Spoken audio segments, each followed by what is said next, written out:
Okay, I have started the recording. Now, can you go to the top of the flow? The flow, yeah. Just click on the first wafer start. Click on wafer start, right? And go to the right. The right is the visualization. Go to right, yeah. And then on the right screen, right-click the mouse button and then drag it. Then it's going to rotate. Can you do it? Right-click the mouse button, yeah. Something like this, right? So, and then you can click on the maximize view on the left. Yeah, this one. No. This visualization. Go down. One more button. One more. Yeah, click on this. Right. Then you can see what it looks like. Right. Now you already run through the flow, so you save all the steps. Now go to the substrate. Click on instead of substrate, go to next big step. Silicon germanium substrate. Click on that. Right. So nothing happened. Not much. Right. So, but then you click on each of these steps. It's going to tell you what it is doing. Yeah, the next, not comment, the next one. Yeah. So now you see that you flip the structure, right? Can you rotate it back? You can, yeah, good. Yeah, like this, right? Like, so what it does, the first thing is deposit an oxide with 5 nanometer. And this is oxide. Okay. And somehow I think you close the data, the material view. Yeah, at the bottom. You had material view before, right? Do you remember?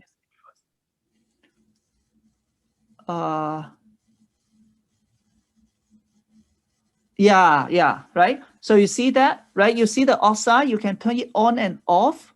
Right, now you add the gas, but you can ignore the gas. Yeah, click it off, yeah, and then turn off the oxide. Right, so this helps you to understand what material it is.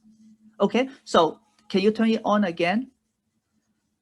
Right, so this process is that I start with a silicon wafer, and then they deposit 5 nanometer of oxide. Okay, and then you click on the next step.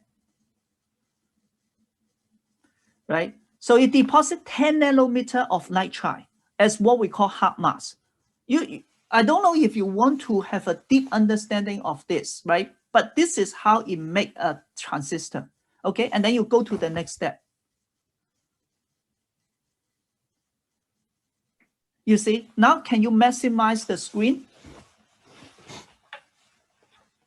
Right, so you see that it deposits photoresist, right? And then it has a pattern. How does it do that? Can you, for each of these steps, if you expand it, can you expand it? For example, this, the flow, expand the flow, the plus, not here, the silicon epi mask. No, go back. Go back to where you highlighted. There is a plus, right? Can you click on the plus to expand it? No. You were correct. Go back to where you highlighted. Put your mouse on the silicon germanium epi mask, the flow. Yes. Here, yes. Expand it. You see a plus, right? Yeah. Click on each of them.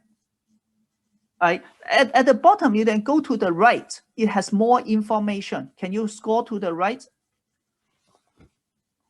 No, to the right. At the bottom, yeah, you can do this, or at the bottom, you have a score, right? He tell you everything, including what is the photoresist, 0.1 micron. Right? And then layer name. Do you see the layer name? Silicon germanium epi.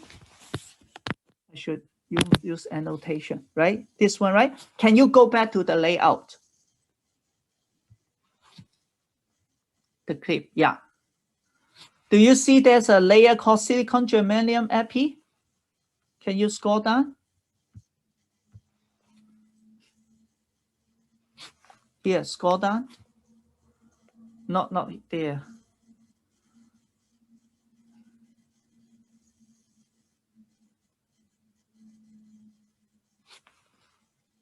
Okay, click on it. There was one, right? Don't you just click on it? Do not scroll, just click. Then you will.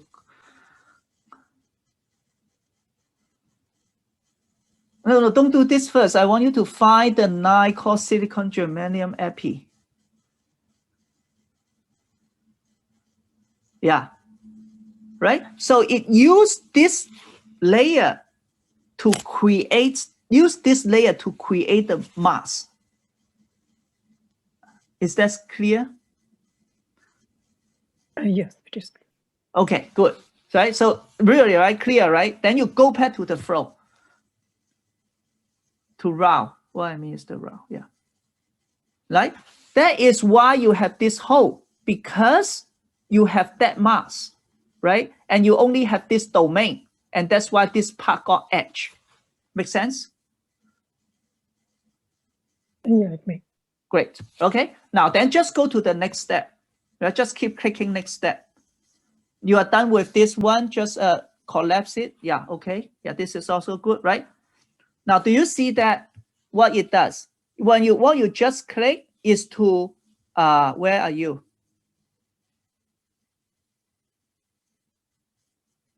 Can you click again? I don't know where are you. Can you click on it?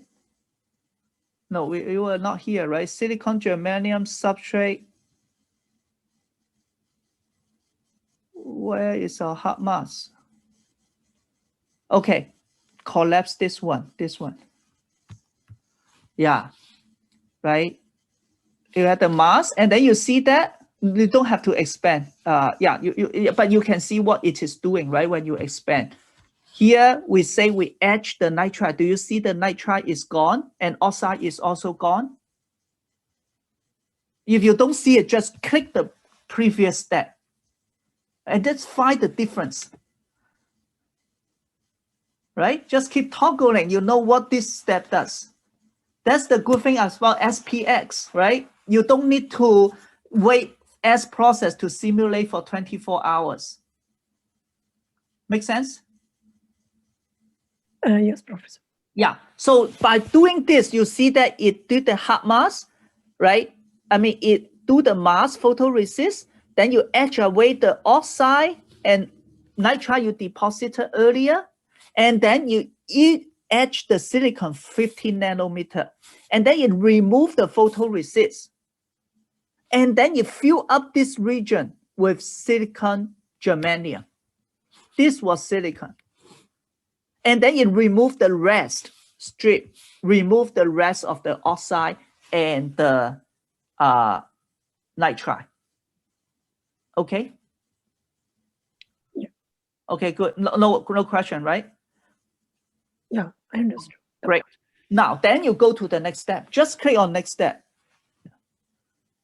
Now you have this whole block. What it does is do this hot mask. But if you expand it, it actually has 2 steps, right? If you say, I don't understand what it is trying to do, then expand it. You see that the first thing, it deposit another layer of oxide. And then after that, deposit another layer of nitride, right? And how does it deposit oxide? It has all the thing here. Maybe here I can explain a little bit. If you look at the oxide deposition, you see that it say it deposit for 0.05 minutes. And the rate is 1 micron per minute. Then how thick would it be?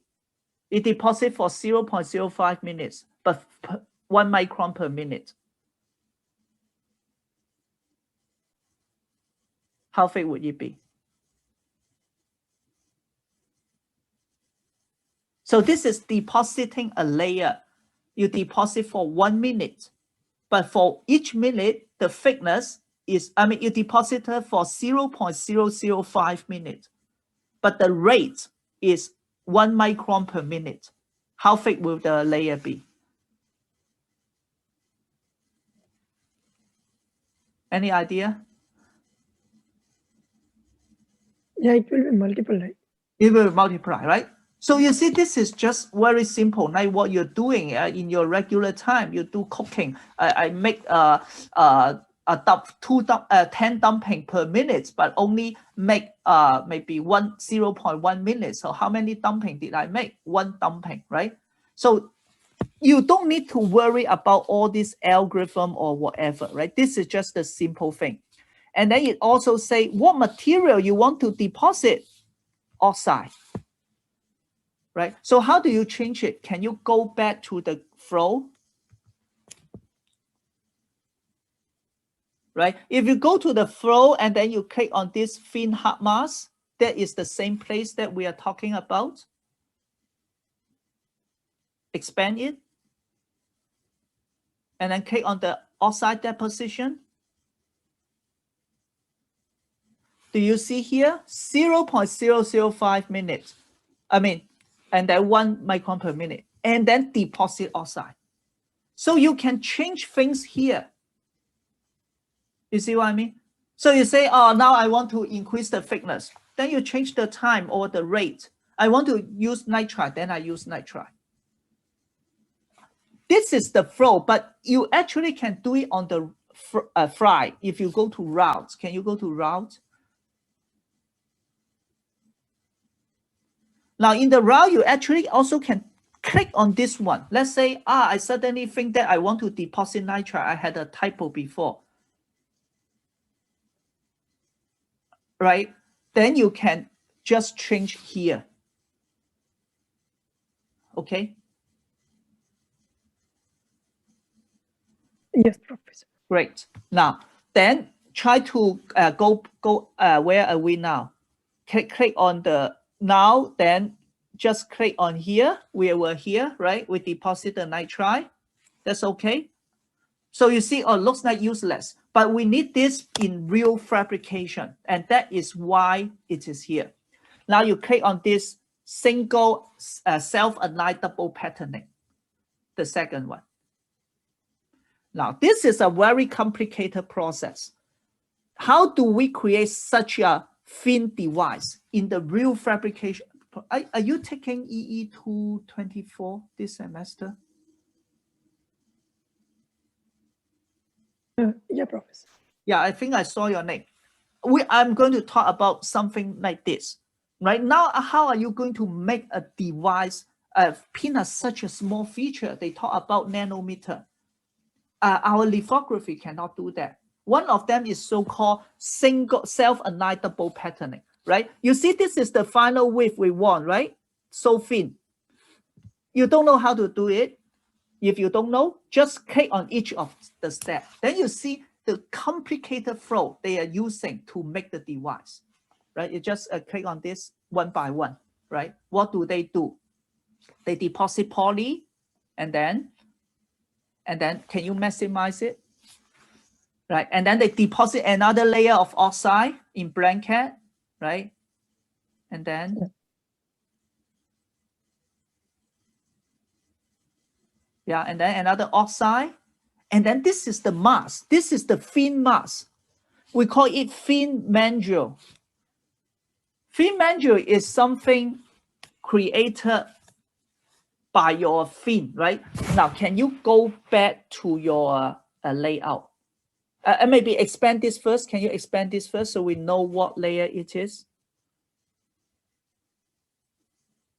F Mandrel, right? Can you go back to the Mandrel? Yeah, highlight it. Now you see, this is not really a fin. Now it's getting very complicated, but as you're here, just learn the process. This is very important. When you draw the layout, let's say I want to print a fin like that. When you convert to the real mask, it actually converts it into something like this. Okay, looks very strange to you, right? This is the red one is the final pattern I want. But when I print it, I actually print it as this blue one, right? The software will convert automatically for you. Okay. Now you go back to the route and let me show you how it does that.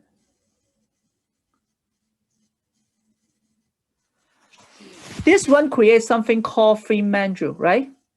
This is the blue blocks I just tell you. You want to have, this was the blue box. And what you want is actually the fin here. Let's say this one, the fin. This is the fin I want, the red one. but it actually creates this box. Why is that? Can you click on this?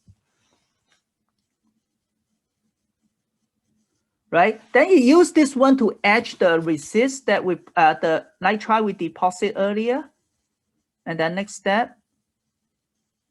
And then etch the oxide. Why we do that? This is a large feature. We can do it pretty well, right? And continue. And then you etch the poly. You see, just to do pattern, do so many things. And then you remove the photoresist. Okay? And then continue. And then you remove the nitride, and then poly, and then this is just measurement, right? This is okay for you. And then you deposit this spacer around this feature, okay? And then what does it do? And then you etch away the top spacer because this spacer is fake, so you only etch away partial, right? And then what does it do? Strip away the poly. You see, it creates a very complicated, a large size. We can print it. We can do lithography easily. And then we use spacer technology to create such a narrow fin, which we cannot do using lithography. Is this okay? Yeah, I'm clear about this. You are what? Yeah, I'm clear about this.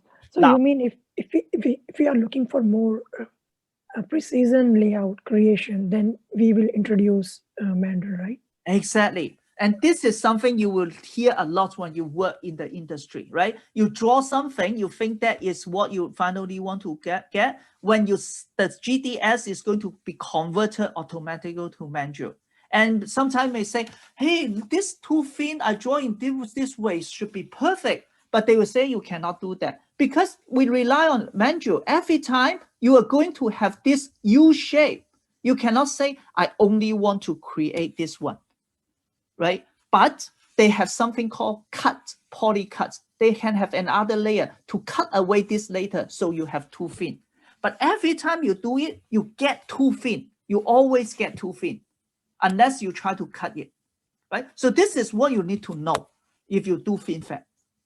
Okay, but no, this is just a full flow, right? But if you want to modify for your layout, you don't want to do that because for simulation, you can print whatever size you want.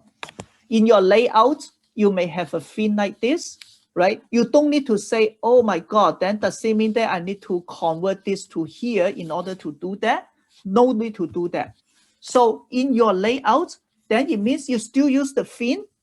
But in this flow, you don't need to go through this complicated process. You just directly pattern it. You can even remove this one, but then have a photoresist using the fin as the pattern.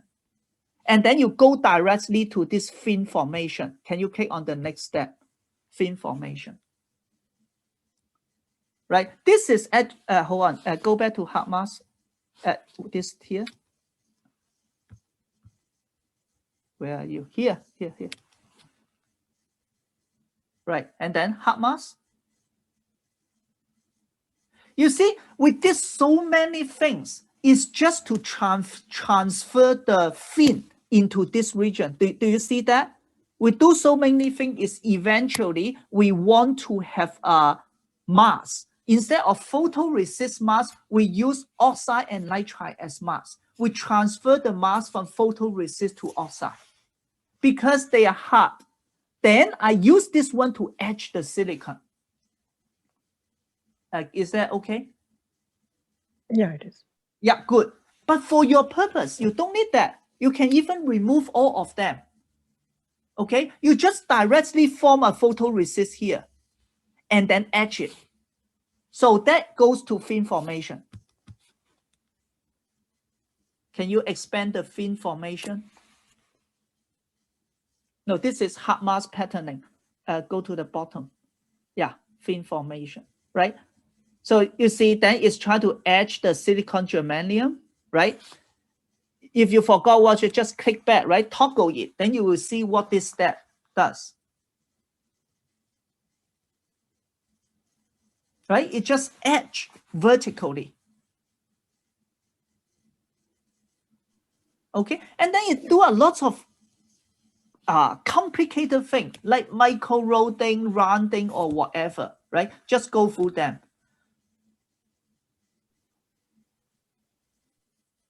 Right? So here it formed the fin here, right? And then,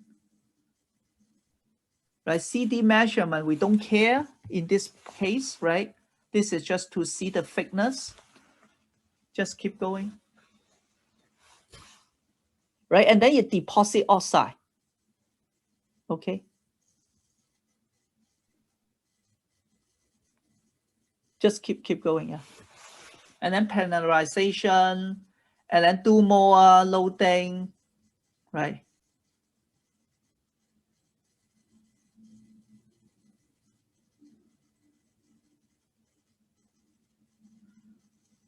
And you, by the way, you can zoom in if you want to see what it is doing. If you cannot see clearly, okay? And anyway, it's a time to teach you another thing is X cut and Y cut. Try to do X cut or even angle cut. You need to check the box. Right, so you can move it. Then it will show you the cross section. Okay, if you move too much, then you go to the other side, right? And also check the Y cut. Yeah, try to check the Y cut. Now, then you give you this, then you can move Y, and then you can see what happened to this fin if you want. Right? This is very useful, I can tell you. Right? And you can also have angle cut or C cut. Just do whatever that make it easy for you to understand what the structure is about. Right? When you don't want them, just uncheck.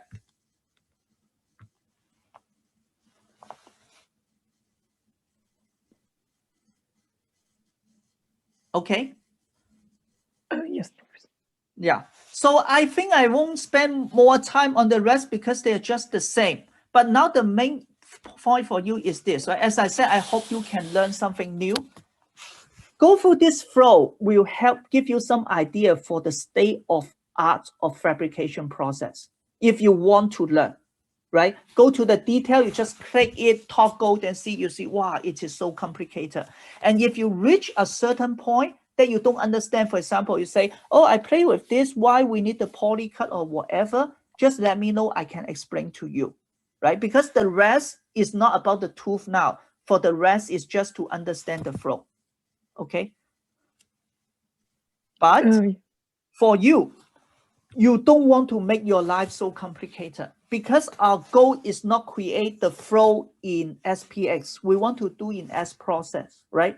If you remember in S process, it is very simple. For example, we just say that, for example, we deposit, we start with silicon, right? And then we etch the trench, becomes oxide, right?